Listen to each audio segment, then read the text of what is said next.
Hey guys, Kevin here to bring you a new video today. Today I wanted to talk to you guys about a show that I have actually made a video about on this channel before, Stranger Things. I watched the new season, and I didn't give a review on Stranger Things season 2 actually, but I wanted to give my own comprehensive review of this one because I feel like it had a lot of hype around it, and I really just loved the season a lot, and it also had a lot of pretty emotional moments in it that were pretty big on the series. So full disclosure, this whole video will be full of spoilers. So if you haven't watched the show yet, definitely watch it. But or if not, if you haven't watched it and still want to watch it, then I guess you can. But either way, um, yeah. So season three, I really love this season. I would have to say it's the best season thus far. Um, for a number of reasons. I would just say there's so many characters in this show, and like the storylines of all the different characters are so great. Like there's basically three different storylines that converge between you know the little kids storyline, and then you have the Scoops gang, Dustin, Steve, Robin, and Erica. They basically like have their own storyline of like infiltrating this Russian base where they're doing like this thing to bring the portal back open. Um, yeah, it's a complicated plot, but I got the gist of it. But I understand it. So like, but basically like I would say it's just really good because of how each storyline um, goes, and like how they're finally integrated together, and like at the end of every episode you're kind of made to feel like you need to watch the next episode. So like it's really hard to like watch an episode and then be like, yeah, I'll just watch the other ones some other time. Like you have to watch the next ones right away. I did. I watched the first two last night, and then I watched the rest of six of them in a row today.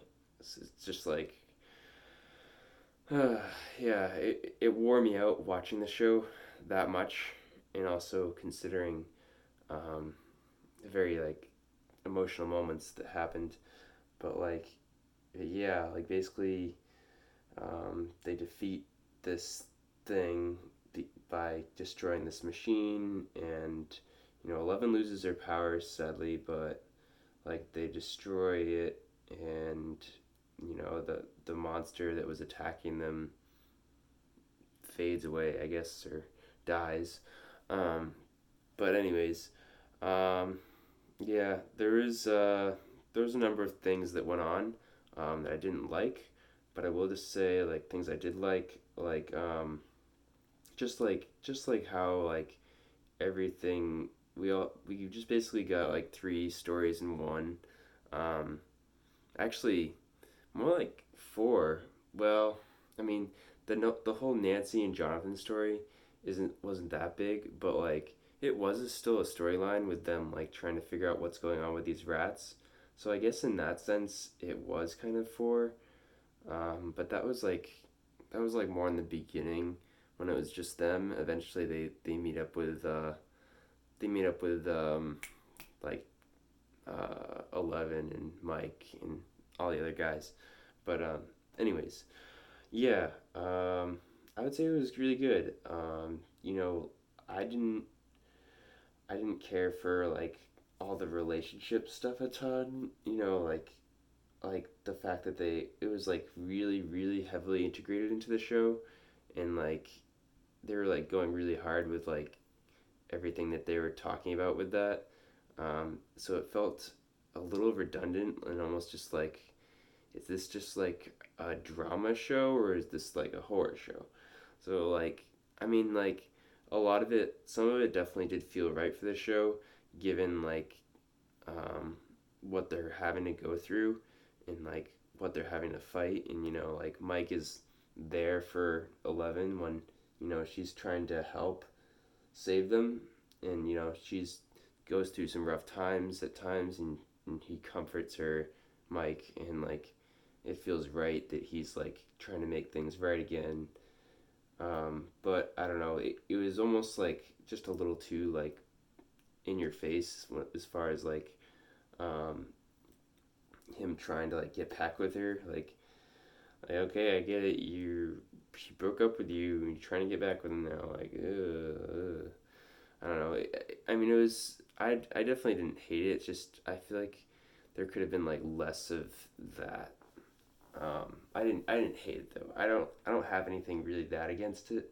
It's just like I feel like the show is more of like a horror driven show, so it just feels like for a lot of it it wasn't really horror driven, as it felt more drama driven for a lot of it. So that's just like my standpoint, I guess. But either way, like, you know, I would say that um, most of it was really good, though. Um, let's talk about the ending moments. Get those out of the way. Billy dies, uh, which I was kind of saddened by, um, mainly because when I was like when I was like anticipating this show coming out and predicting what would happen, I was thinking a lot. I was like, Billy was like a real like enemy. I mean, like he wasn't like the true villain in season 2, but he was like the bully, and he was kind of messing things up for the guy for the group. So like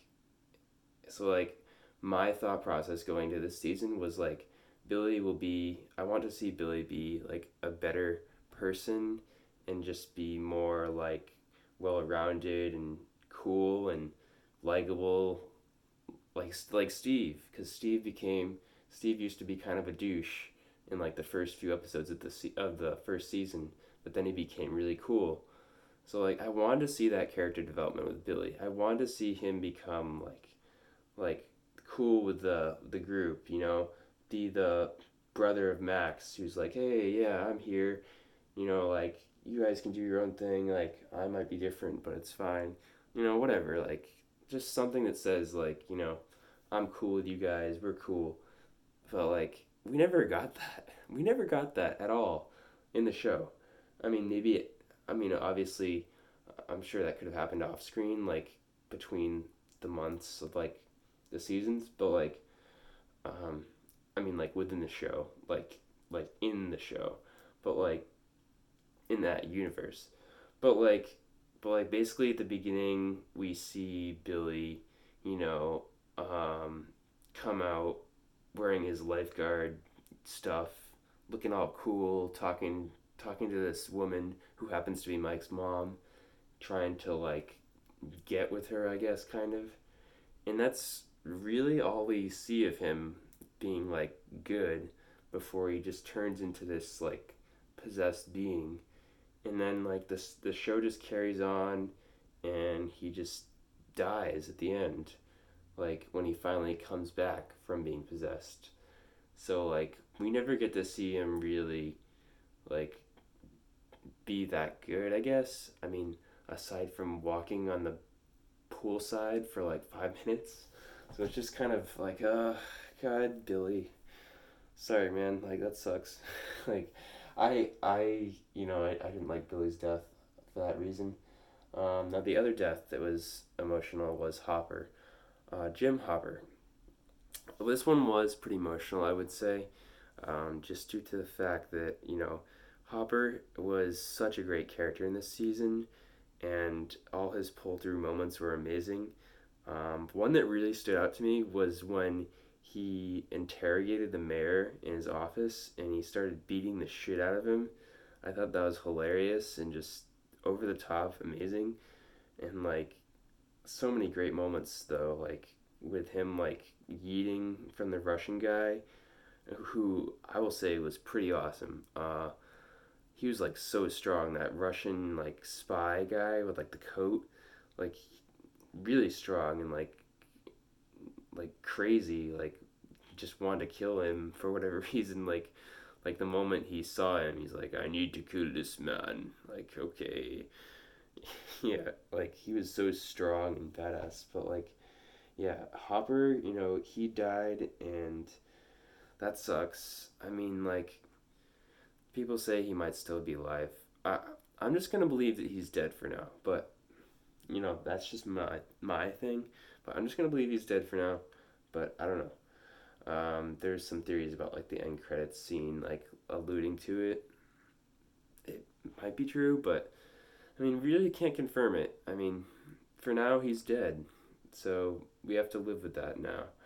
But I would say that it was a sad death, but it was a death that was done okay because you know he made the noble sacrifice because it had to be done to save them, and he's the chief of police. He did it for them, and he gets to Elle gets to read the letter that he wrote, or a note that he wrote, so that he could give like a speech to her, which is a great speech. I love that speech so much.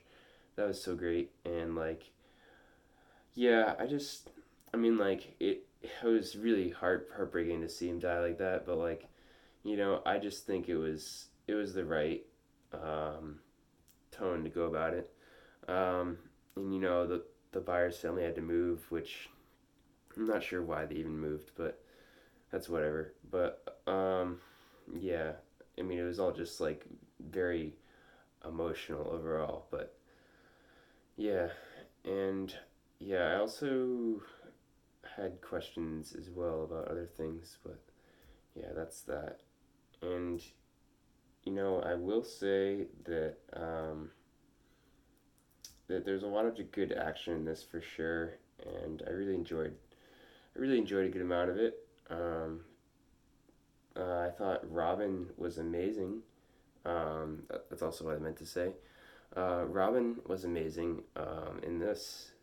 She's played by Maya Hawke, who's actually a daughter of Ethan Hawke and Uma Thurman, which is really badass in my opinion. And I think she was a great addition to this show, despite I was kind of like pessimistic or skeptical about it, about like how she would do in this, and I thought she did great. And yeah, I mean, like, that's really all I have to say about the show. I thought it was the best season. Um, I think Stranger Things 2 is the worst one. Quick review of that, like, you know, I think it was the worst one just because, like, it didn't know, like, its place a whole lot of the time. I felt like it felt kind of all over the place, and I feel like it was trying really hard to explain, like, the origin of 11, and, like, some of it, like, just didn't feel right for the story, I guess. But I don't know. And like, I do have to say, like, one last thing to add is that like the bald guy, or kind of bald guy, Murray, was really cool in this. With Alexei, he was also interesting because he was like Russian, but he was also cool. I liked him as well. Um, with his antics, I mean, like, he was funny how he like shipped Joyce and Hopper, but like he did the same thing to Nancy and Jonathan, and they got together. So it was just funny. Like I felt like he was kind of out of place in season two. So like I don't know, I felt like the way they integrated his character into this worked really well with what they were trying to do, and yeah, it was kind of weird though, to be honest. The fact that it like the real enemy of this series was like the Russians, and like they had to like go underground to stop these like Russian soldiers. Like, Jesus Christ, like, oh my God.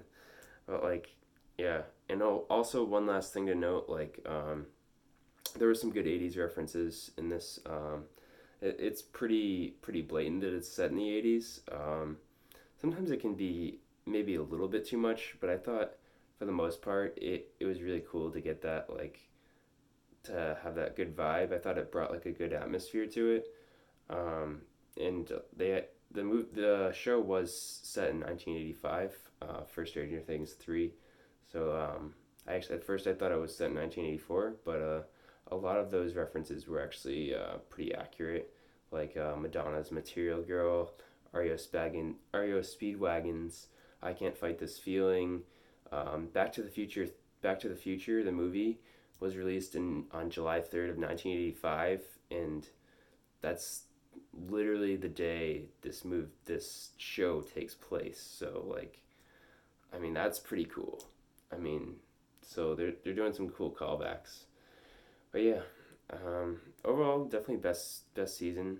Um, yeah, this season was like felt like the Avengers Infinity War of Stranger Things, because it was very emotional, but it felt like arguably one of the best of the series. And the first one was a great original story of how our heroes come together, and the second one was the garbage one that wasn't as good. But Stranger Things 2 was actually decent.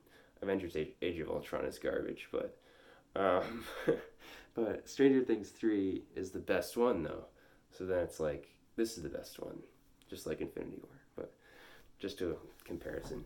But yeah, overall, really good season. It's it's addicting to watch, and for that reason, like I'd say it's the best one, because like you want to keep watching it. And with certain shows, I've watched in the past, it's like when you finished an episode, you're like, I don't really feel like watching that a ton right away, or like you'll wait a couple days. But this one, it's like, no, I need to watch this now. So like I feel like that's great about it. But yeah, hope you guys have enjoyed this video. I'll see you guys in the next one.